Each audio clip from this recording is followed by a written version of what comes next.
આકાશવાણી ભુજ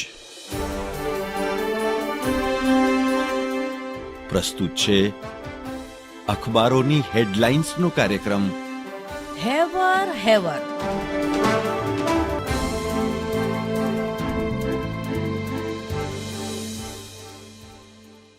શુભકામનાઓની રીતની, જીવનના સંગીતની, સમાજના સન્માનની, પ્રકૃતિના ગુણગાનની, શિક્ષણની આશાની, અધિકારોના વિજયની, અપરાધોના અંતની, ખુશીઓના નવા પંથની, વિઘ્નહર્તાના આગમન પર ઉત્સવની, આનંદની. સર્વે શ્રોતા મિત્રોને હેવર હેવર ટીમ તરફથી ગણેશ ચતુર્થીની શુભકામના. નમસ્કાર, હું જયેશ રાવલ. કચ્છ મિત્રના પહેલા પાનાની હેડલાઇન છે સેન્સેક્સમાં કડાકો, 5.32 લાખ કરોડનું ધોવાણ. વૈશ્વિક વલણો પાછળ સતત ચોથા દિવસે ઘટાડા તરફી માહોલ. શેર આંક 1017 અંક ગગડ્યો. કચ્છ મિત્રના અંદરના પાનાની હેડલાઇન છે જીએસટીની રાજ્યવ્યાપી ઝુંબેશ શરૂ. બોગસ જીએસટી નંબર અને ટેક્સ ચોરી મામલે 1000 ટુકડી ઉતરશે. સુરતમાં 4 સ્થળે તપાસ. કચ્છ મિત્રના અંદરના પાને બીજી એક હેડલાઇન છે અગ્નિ 4નું સફળ પરીક્ષણ. પાકને ખાક કરવાની તાકાત. ભારતે શુક્રવારે ઓરિસ્સામાં ચાંદીપુર સ્થિત સંકલિત પરીક્ષણ રેન્જ પરથી અગ્નિ 4 મિસાઇલનું સફળ પરીક્ષણ કર્યું હતું.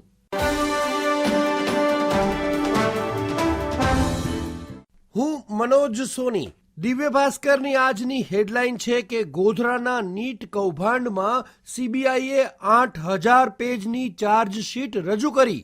આરોપીઓના વકીલોને પેન ડ્રાઈવમાં નકલ અપાઈ. સીબીઆઈની ટીમે વધુ વ્યક્તિઓની પૂછપરછ કરી. દિવ્ય ભાસ્કરના અંદરના પાને સમાચાર છે કે આંધ્રપ્રદેશમાં 20 વર્ષનું સૌથી વિનાશક પૂર. 2.75 લાખથી વધુ લોકો બેઘર થયા. ભારે વરસાદને લીધે બુડામેરુ નદીનો પાળો તૂટ્યો. વિજયવાડામાં સૈન્ય તૈનાત.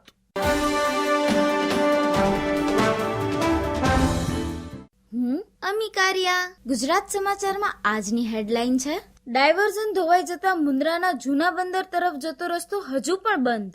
દરિયાનું અને નદીનું પાણી આવતું હોવાથી ડાયવર્ઝન બનાવવું મુશ્કેલ. અન્ય એક સમાચાર છે કચ્છમાં ઝાડા ઉલટી, તાવ, ચર્મરોગનો ઉપદ્રવ. 2 લાખ દવા ગોળી અપાઈ.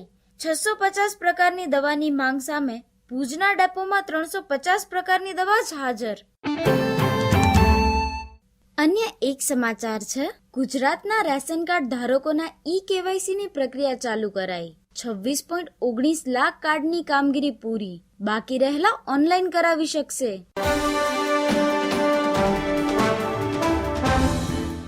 હું ચિત્રા ચૌધરી. સંદેશના અંદરના પાને સમાચાર છે જખૌના નિર્જન ટાપુ કાંઠાળ વિસ્તારમાં ચરસના 11 પેકેટ પકડાયા. બીએસએફ દ્વારા જૂન 2024 સુધીમાં અલગ અલગ વિસ્તારમાંથી ડ્રગ્સના 261 પેકેટો જપ્ત કરાયા. બીએસએફને મળેલા ચરસના જથ્થાની આંતરરાષ્ટ્રીય બજારમાં ₹5 કરોડ 50 લાખ જેટલી કિંમત હોવાનો અંદાજ.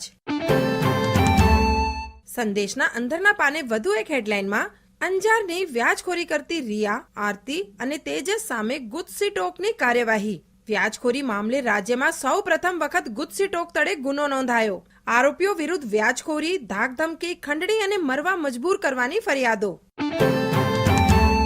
સંદેશના અંદરના પાને એક અન્ય હેડલાઇન છે લાખણીયા પાસેની પાપડી ધોવાતા લોકોએ નલિયા તેરાના રસ્તા ઉપર ચક્કાજામ કર્યા. નેત્રા તેરા માર્ગ 6 દિવસથી બંધ રહેતા લોકો રસ્તા પર આવ્યા. ચક્કાજામથી વાહન વ્યવહાર અવરોધાતા પોલીસને બોલાવવાની ફરજ પડી.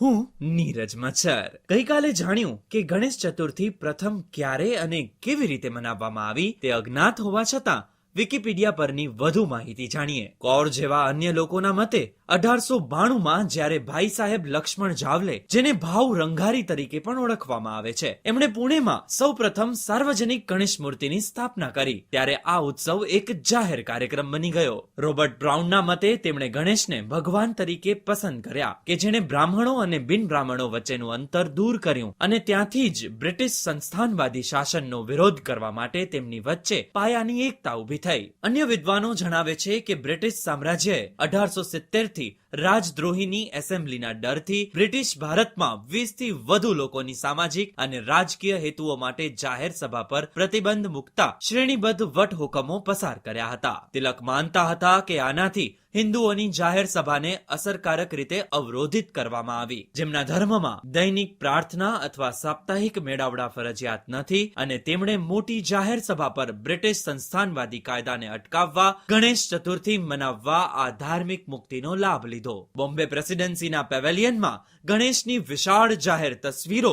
અને તહેવારોમાં અન્ય ઉજવણીના કાર્યક્રમો ઉજવવાનું શરૂ કરનાર લોકમાન્ય ટિળક પ્રથમ વ્યક્તિ હતા.